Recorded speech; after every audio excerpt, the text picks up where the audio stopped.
এক হাদিসে পাকের মধ্যে আসছে হুজুর সাল্লাল্লাহু আলাইহি সাল্লাম বলেন, রাত্রে বেলা তো আমরা ঘুমাই, রাত্রে বেলা আমরা ঘুমানোর পরে আমাদের যে এই যে হৃৎপিণ্ডটা নড়াচড়া করতেছে এটিকে আমরা পাঁচকরণ বলি।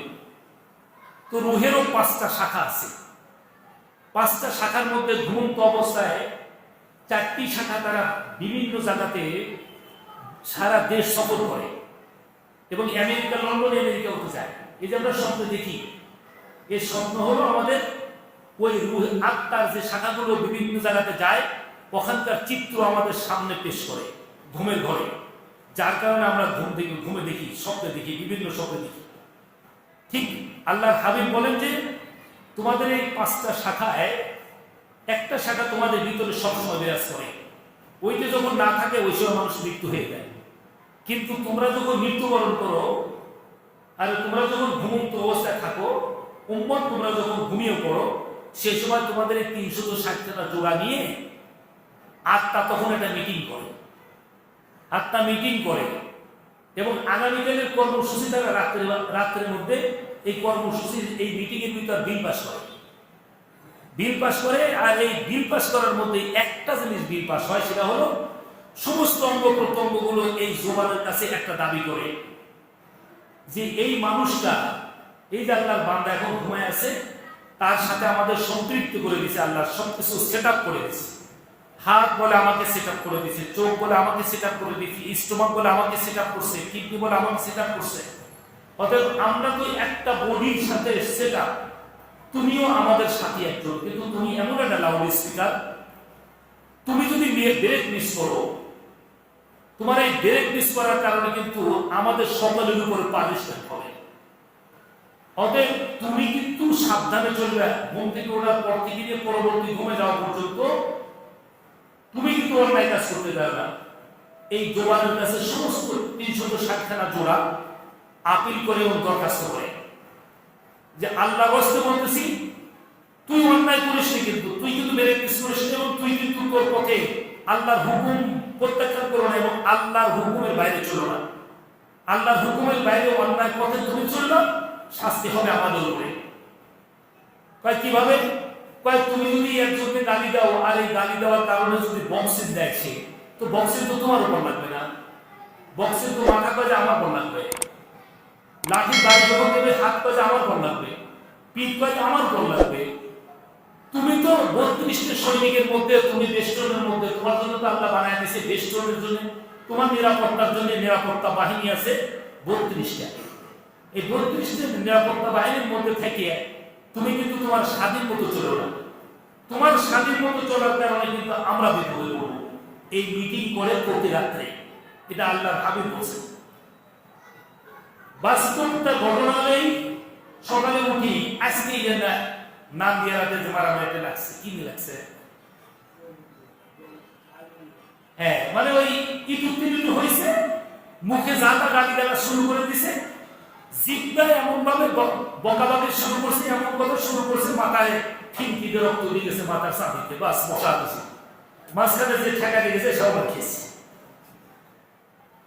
মোহতারাম দোস্ত বুজুর্গ আজিজ, এই জন্য জবানের জিকির হলো জবান দ্বারা কাউকে কষ্ট না দেওয়া।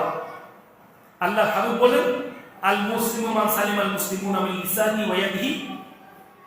আল্লাহ হাবিব বলেন, ওই ব্যক্তি পাক্কা মুসলমান, খাঁটি মুসলমান, যার হাত এবং জবান থেকে কি করে মানুষ নিরাপদ থাকে।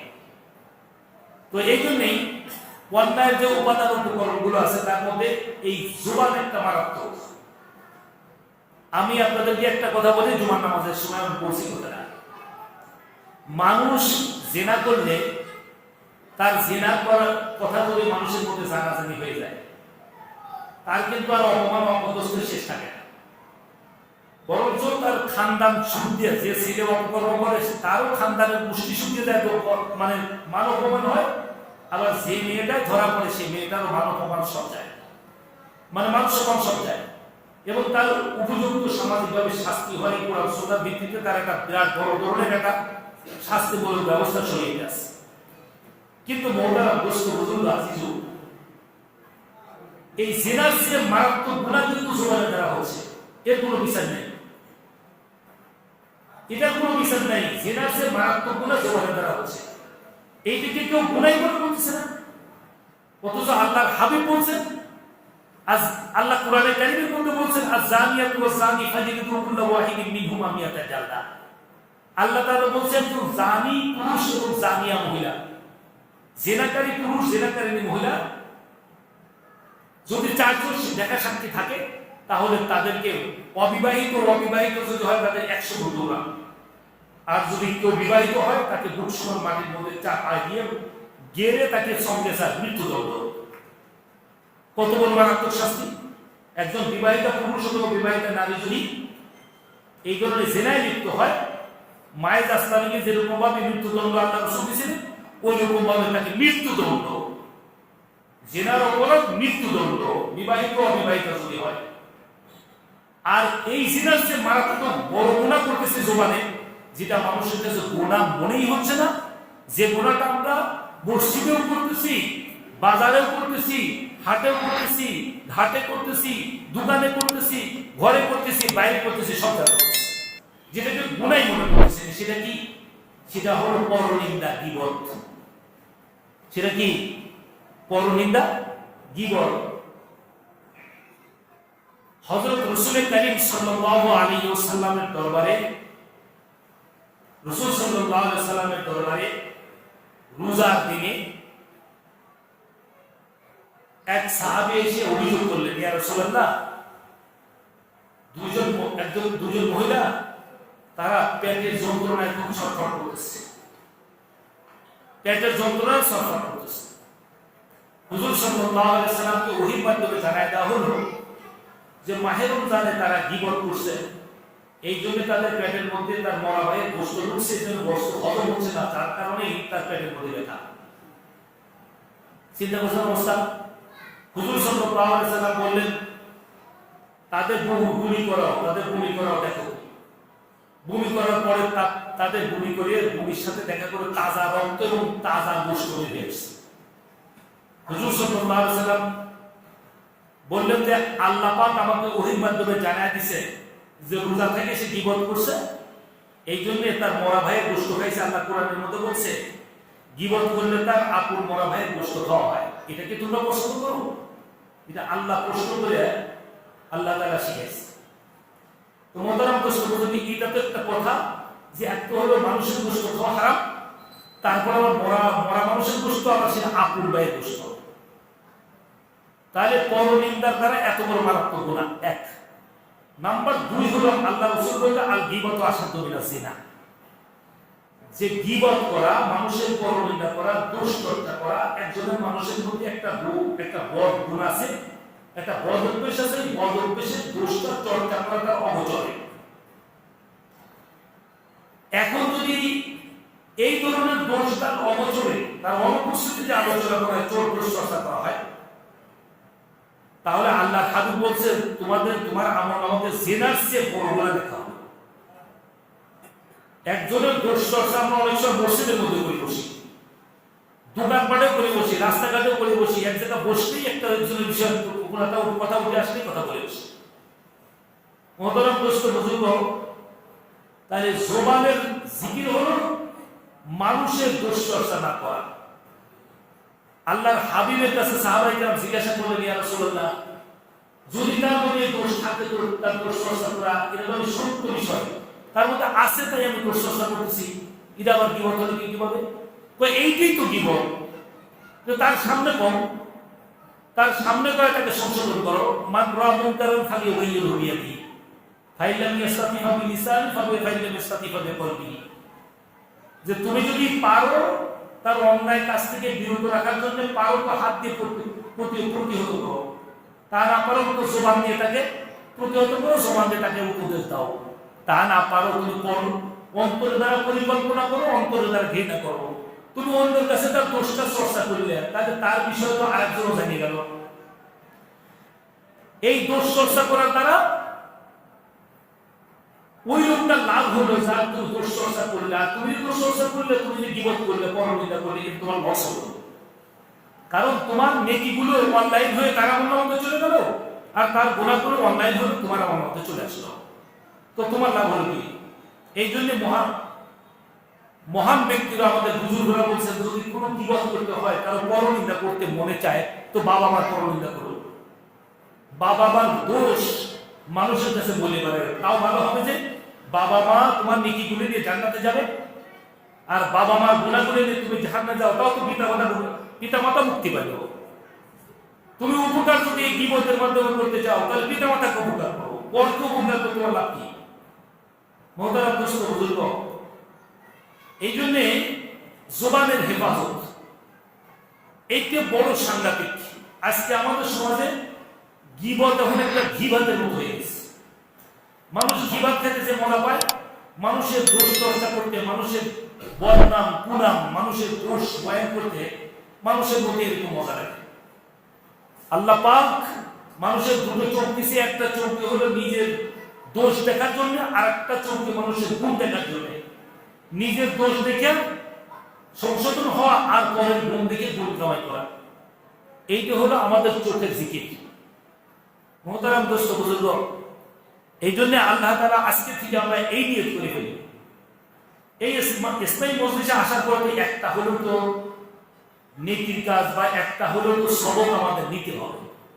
যদি আমরা নিয়ে যদি বাড়িতে যাই আর একটু মসজিদে আমল করি, তাহলে না আমার ইসলামী মজলিসে আসার সার্থকতা হবে। তো মোহতারাম দোস্ত বুজুর্গ, তো আমরা এইরকম নিয়ত করে ফেলতে পারি যে আমি কমপক্ষে একটা গুনাহ থেকে বাঁচবো, একটা গুনাহ থেকে বাঁচবো, সেটা আমার জবানের গুনাহ থেকে বাঁচবো। এরকম নিয়ত আমরা এখন থেকে যদি করে যাই, আগামী ডিসেম্বরের 1 ডিসেম্বর ইসলাম মজলিস হবে, ইসলাম মসজিদে 1 মাস আমি আমার গুনাহ জবানকে গুনাহ থেকে বাঁচাবো। কাউকে আমি গালি দেবো না, কারো বদনাম করবো না, আমি হারাম খাদ্য খাবো না, জবান দ্বারা আমি গীবত শিকায়ত পরনিন্দা এগুলো করবো না, আমি আমার জবানের হেফাজত করবো। দেখেন আল্লাহ রাসূল সাল্লাল্লাহু আলাইহি সাল্লামের এক সাহাবী, মুসলমান সাহাবী, ঈমানদার সাহাবী এসে বলতেছে, ইয়া রাসূলুল্লাহ, আমি বহু গুনাহ করি, আমার মধ্যে সব গুনাহ আছে, কিন্তু আপনি যদি আমার সব গুনাহ একবারে ছাড়তে বলেন আমি পারবো না। আমাকে যে কোনো একটা গুনাহ থেকে আপনি তো আমার বাঁচার জন্য যদি উপদেশ দেন, তাহলে আমি একটা গুনাহ আমি ছাড়তে পারবো। যে কোনো একটা গুনাহ আমাকে ছাড়তে বলেন। তার অভ্যাস, কাজে আমি মদ খাই, জুয়া খেলি, মিথ্যা বলি, গীবত করি, শিকায়ত করি, জিনা করি, সব আমার মধ্যে আছে, কিন্তু আমাকে একটা গুনাহ থেকে বাঁচার জন্য আপনি যদি বলেন তবে আমার শুভ, কিন্তু সব গুনাহ আপনি যদি একবার ছাড়তে বলেন, ইয়া রাসূলুল্লাহ আমি পারবো না। নতুন মুসলমান হুজুর সাল্লাল্লাহু আলাইহি ওয়াসাল্লাম বলছেন, তাহলে তুমি মিথ্যা কথা ছেড়ে দাও। এই মিথ্যা কথা ছেড়ে দাও, এই কথাটা শুধু আল্লাহ রাসূল উপদেশ দিয়েছেন। উনি বলছেন, ইয়া রাসূলুল্লাহ, হ্যাঁ আমি আজকে থেকেও আপনার কাছে অঙ্গীকার করলাম আমি মিথ্যা বলবো না। এখন এই বিচারা একবার ওই রাস্তা দিয়ে হাঁটে যাচ্ছে, রাস্তা দিয়ে হাঁটে যাওয়ার পরে এখন মসজিদের মধ্যে এক মুসল্লি শুয়ে আছে, তার মাথার নিচে একটা টাকার তুলা নিয়ে শুয়ে আছে, কিন্তু ঘুমের ঘরে তার টাকার তুলাটা মাথার নিচ থেকে বের হয়ে গেছে। কারণ বের হয়ে যাওয়ার পরে সে চিন্তা করতেছে, এইবার একটা সুযোগ, আমার তো চুরির উদ্দেশ্য আছে, আমি তাহলে চুরি করবো, টাকার তোলাটা নিয়ে গেলে তো আমি তো বড় লোক হয়ে যাবো। এই টাকার তোলার মধ্যে এত টাকা, হুজুর সাল্লাল্লাহু আলাইহি ওয়াসাল্লাম বলছে মিথ্যা বলবে না, চুরি করাটা নিষেধ করবে, তাহলে টাকার তোলাটা আমি এরকম নিয়ে যাবো। কারণ টাকার তোলা নেওয়ার সময় সে চিন্তা করতেছে, যদি আমি ধরা পড়ে যাই আর কাজের আদালতে যদি আমাকে হাজির করে, তখন তো আমাকে স্বীকারই করতে হবে, যেহেতু আমি আল্লাহ নবীর কাছে বলছি যে আমি মিথ্যা বলবো না, আমি তো তখন আর অস্বীকার করতে পারবো না, তখন কি করবো? এরকম ভাবেই ওরা চুরি করার কাজে এই চিন্তা ভাবনা করে যে আমি সত্য বলবো, মিথ্যা বলবো না, কিন্তু টাকা তোরা এখন নিলাম, পরে এই বিচারা মুক্তি করবো, তখন পাবে না, তখন তো তালাশ করবে। আর এলাকার মধ্যে তখন চোর তালাশ করে সকলে বের করবে যে এখানে একটা লোক প্রতীক আসছিল, ওই লোকটাই তাহলে নিচে, ওই লোকটা কে, তাকে ধরিয়ে বের করা, বের করে আমাকে তো আদালতে হাজির করবে। ওই সময় যখন কাজী বলবে যে তুমি কি টাকা তোরা নিছো, তখন তো আমার স্বীকার করা ছাড়া কোনো পথ নেই, তখন তো আমি না করতে পারবো না, আমি না আল্লাহ রাসূলের কাছে সত্য বলবো, এই ওয়াদা করছি, মিথ্যা বলবো না। এই চিন্তা করে সে চুরি থেকে ওই টাকা নেয়। এখন মদ পান করতে গেছে, এখন এই মদ পান করার সময় মদের বোতল হাতে, এখন চিন্তা করতেছে আমার তো আল্লাহ রাসূল মদ খাওয়া নিষেধ করেনি, কিন্তু আমি যখন মদ পান করবো, মদ খাওয়ার পরে তো মাতাল হবো, কারণ মাতাল হওয়ার পরে তখন আমাকে কাজী দরবারে নিয়ে যায়, যখন এই বিচার করবে যে তুই মদ পান করলি যে, মদ খাওয়া তো শরীরে নিষেধ। তো আমি তো অস্বীকার করতে পারবো না যে আমি মদ পান করিনি, কিন্তু আমি তো সত্য বলবো, আল্লাহ রাসূলের সাথে আমি ওয়াদা করছি, মিথ্যা বলবো না। এইরকম ভাবে সে এক মিথ্যা এই গুনাহটাকে আল্লাহ নবীর দরবারে ছেড়ে দেওয়ার অঙ্গীকারের মাধ্যমে তার জীবনটা এত পিউরিটি আল্লাহ দান করছেন যে সে যুগের শ্রেষ্ঠ ওলিতে পরিণত হয়েছে। শুধু একটা গুনাহ ছেড়ে দিয়েছে, সেটা হলো মিথ্যা বলবো না।